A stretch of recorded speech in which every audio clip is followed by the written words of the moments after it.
Daily, weekly और monthly राशिफल के साथ साथ ज्योतिष, वास्तु, मंत्र आदि से जुड़ी वीडियोस रेगुलरली पाने के लिए चैनल को अभी सब्सक्राइब कीजिए और बेल नोटिफिकेशन पे भी क्लिक कीजिए ताकि नई वीडियो की नोटिफिकेशन आपको समय पर मिल जाए।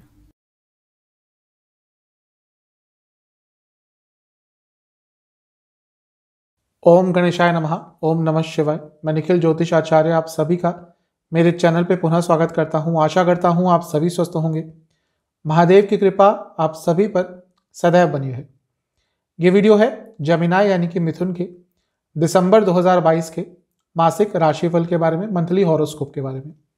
कैसा रहेगा मिथुन के लिए आने वाला महीना, इसी पर चर्चा होगी। जो जीवन के प्रमुख एस्पेक्ट्स होते हैं, जनरल प्रेडिक्शंस, करियर कैसा रहेगा, बिजनेस कैसा रहेगा, finance, students, love life, married life, सब पर चर्चा होगी इस वीडियो में।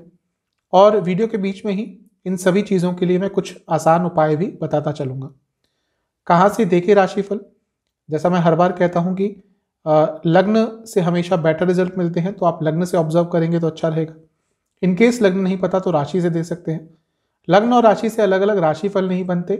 राशिफल और कुंडली विश्लेषण में फर्क होता है। राशिफल केवल एक सामान्य विश्लेषण होता है ग्रहों के गोचर के आधार पर। तो शुरुआत करते हैं जमिना यानी कि मिथुन के लिए इस महत्वपूर्ण वीडियो का। शुरुआत करेंगे जनरल प्रेडिक्शंस के साथ।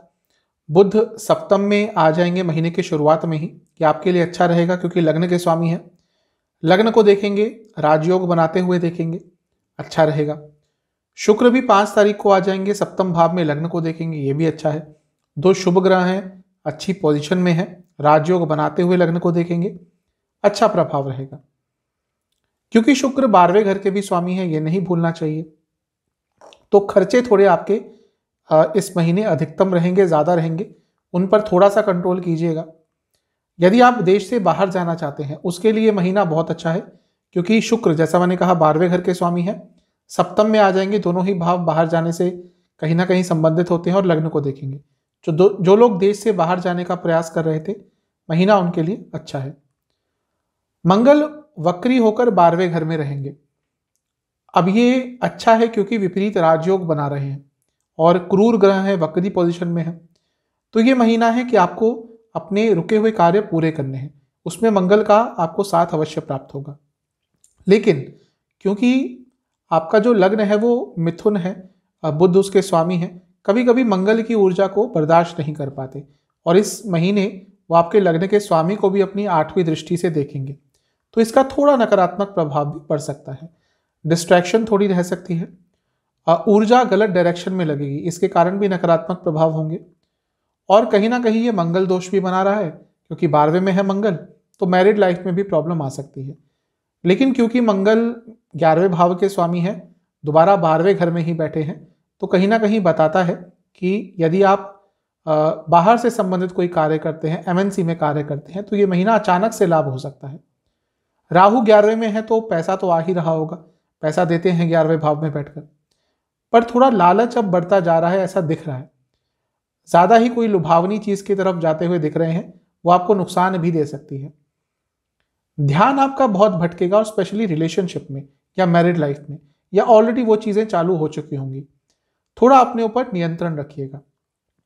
बृहस्पति 10वें भाव में होंगे, ये बहुत अच्छी चीज है आपके लिए, क्योंकि स्ट्रांग पोजीशन में है, मार्गी हो चुके हैं, वापस अपनी राशि में है, राजयोग बना रहे हैं, पंच महापुरुष योग बना रहे हैं। तो बृहस्पति तो इस महीने आपको कुछ अच्छे रिजल्ट देंगे।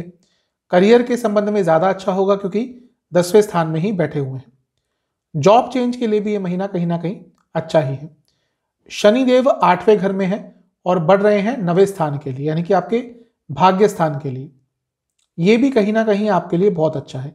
आप देखेंगे धीरे धीरे करके आपका भाग्य अब बदलना शुरू होगा, आपका साथ देना शुरू करेगा आपका भाग्य। प्रॉब्लम बस ये है कि थोड़ा कहीं अनिश्चितता भी देंगे। शनिदेव 8वें में है और स्पीड जो है उनकी वो थोड़ी बढ़ चुकी है, तो कोई भी बड़े निर्णय लेने से पहले सोच लें। अध्यात्म की तरफ आपको शनिदेव अवश्य लेके जाएंगे, क्योंकि धीरे धीरे करके वो 9th हाउस की तरफ अप्रोच कर रहे हैं, तो थोड़ा थोड़ा स्पिरिचुअलिटी का फैक्टर आपके जीवन में आने लगेगा। इसके साथ ही ये जो समय है वो आपकी फादर की सेहत के लिए थोड़ा सेंसिटिव रह सकता है, क्योंकि शनिदेव नवम के भी स्वामी हैं और बैठे हुए हैं अपने से 12वें स्थान में। तो थोड़ा अपनी फादर की सेहत का इस महीने ध्यान रखिएगा, क्योंकि स्पीड जैसे मैंने कहा शनिदेव की थोड़ी बड़ी है, इंटेंसिटी बढ़ी हुई है।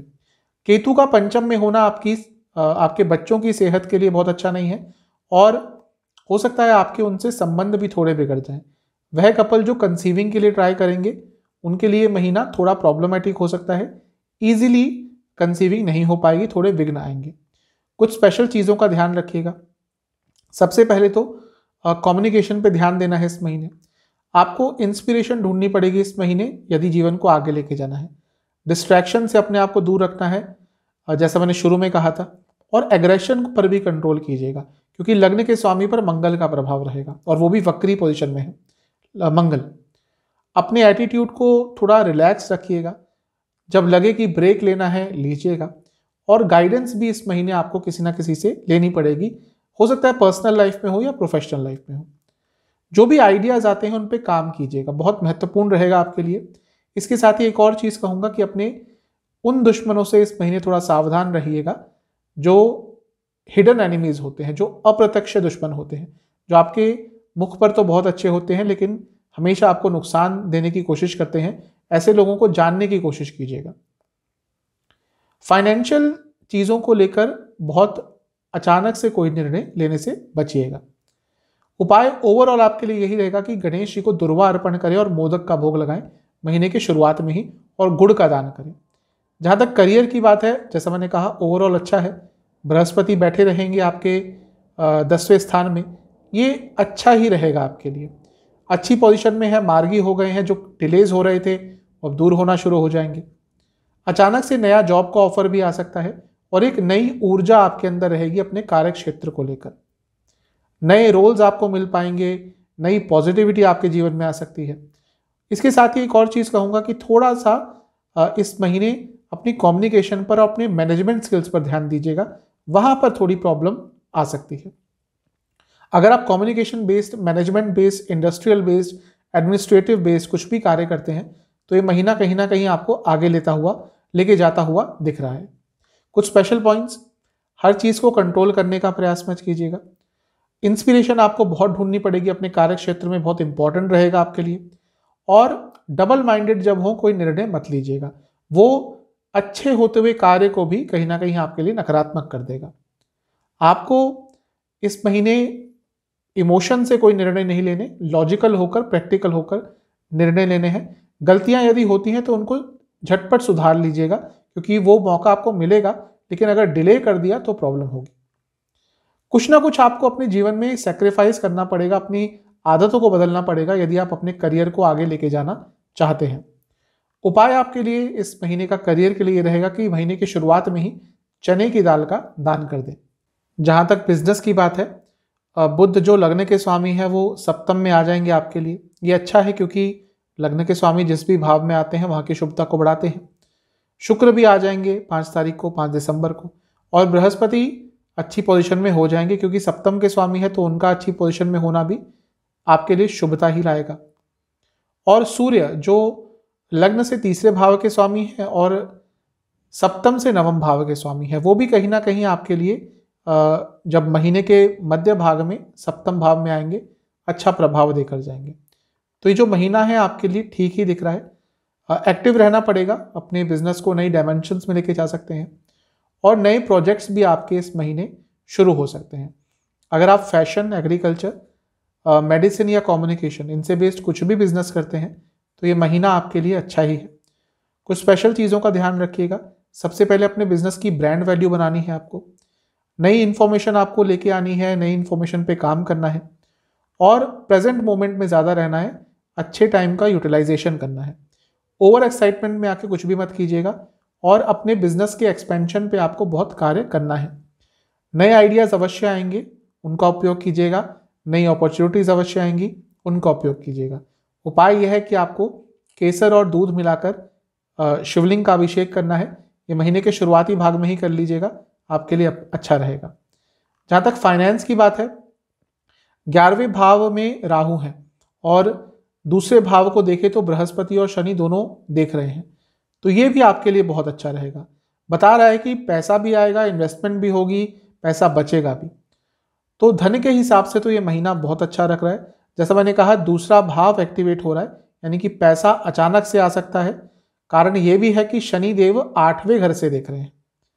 तो धन के संबंध में तो मुझे कोई ज़्यादा प्रॉब्लम नहीं दिख रही। बस ये कहूँगा कि कोई बहुत बड़ा अमाउंट इन्वेस्ट करने से बचें, छोटी मोटी इन्वेस्टमेंट कर सकते हैं। खर्चे कहाँ कहाँ होंगे? सेहत पर, दवाइयों पर, लीगल चीज़ों पर, बच्चों की पढ़ाई पर, डोनेशंस पर, यहाँ पर खर्चे ज़्यादा हो सकते हैं। उपाय आपको ये करना है कि महीने के शुरुआत में ही दवाइयों का दान कर देंगे कहीं पे भी जहाँ पे रिक्वायरमेंट हो, तो फाइनेंसेस आपके ठीक रहेंगे। जहाँ तक लव लाइफ की बात है, केतु बैठे हुए हैं पंचम में, लंबे समय से बैठे हैं, ऑलरेडी नकारात्मकता आ रही होगी। इस महीने के शुरुआत में लड़ाई हो सकती है, झगड़े हो सकते हैं अचानक से, क्योंकि शुक्र बुध दोनों ही छठे भाव में होंगे। तो शुरुआती जो एक हफ्ता है यहाँ पे थोड़ी लव लाइफ में प्रॉब्लम्स आ सकती हैं। उसके बाद चीज़ें ठीक होंगी। अगर आपका रिलेशनशिप लंबा चल चुका है तो ये महीना है जब आप अपनी मैरिज के बारे में डिस्कशंस कर सकते हैं। फिजिकल कंपैटिबिलिटी समय के साथ इस महीने ठीक होती जाएगी। कुछ स्पेशल चीज़ों का ध्यान दीजिएगा, आकर्षण पर काम कीजिएगा, स्पॉन्टेनियस रहिएगा, ज़्यादा प्लानिंग नहीं करनी इस महीने, और एक दूसरे के थॉट प्रोसेस को समझने का प्रयास करना है। व्यर्थ की चिंताओं से आपको अपने आप को दूर रखना है, उसका एक नेगेटिव इम्पैक्ट रिलेशनशिप पे पड़ेगा। इसके साथ ही अपनी ऊर्जा को सकारात्मक रखिएगा।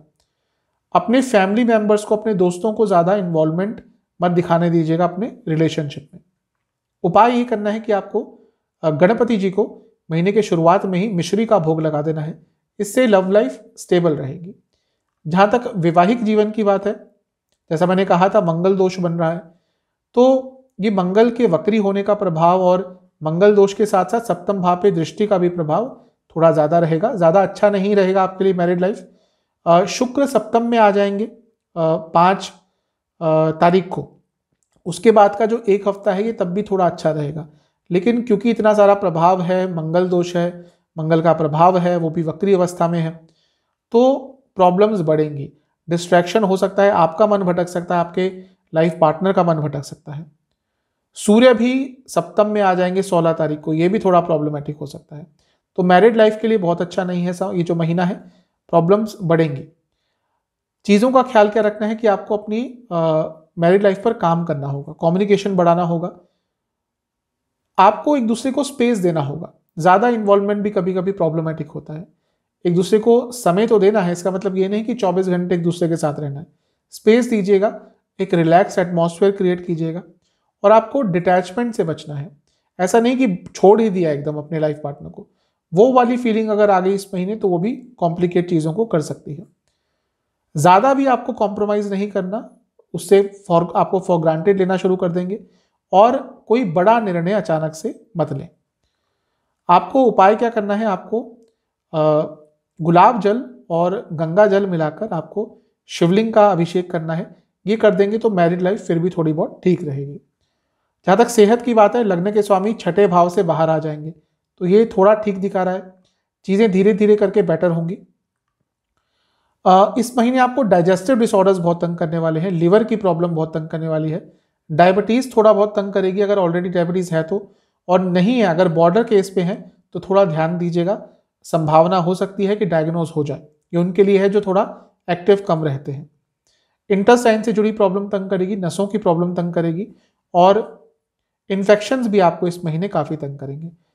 सेहत को ठीक करने के लिए उपाय ये है कि महीने के शुरुआत में ही शिव मंदिर में 5 सरसों के तेल के दिए अर्पण करें और महामृत्युंजय का 108 बार जाप करें। जहाँ तक स्टूडेंट्स की बात है, केतु पंचम में है, ठीक ठाक प्रभाव देते हैं, लेकिन ऑब्स्ट्रक्शन बहुत लाते हैं। विघ्न आपको बहुत मिल रहे होंगे। चीज़ें धीरे धीरे करके बेटर होंगी, लेकिन फिर भी विघ्नों के साथ, ऑब्स्टेकल्स के साथ आपको थोड़ा कॉम्प्रोमाइज़ करना पड़ेगा। कंसिस्टेंसी की कमी रहेगी। कॉम्पिटिटिव एग्जाम्स के लिए फिर भी केतु अच्छा प्रभाव दे देते हैं, तो एक कॉम्पिटिटिव एग्जाम आपका इस महीने है, अच्छा रहेगा रिजल्ट। फोकस आपको बढ़ाना पड़ेगा।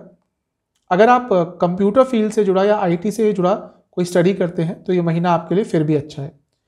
स्टूडेंट्स को एक उपाय करना है कि महीने के शुरुआत में ही गणपति जी को सिंदूर अर्पण करना है, कुछ दक्षिणा अर्पण करनी है, और ओम एक दंताय नमः मंत्र का 108 बार जाप करना है। आशा करता हूँ ये वीडियो आपको पसंद आएगी। चैनल पर नए हैं, सब्सक्राइब कीजिए, वीडियो को लाइक कीजिए। मिलता हूँ अगली वीडियो में, तब तक के लिए ओम नमः।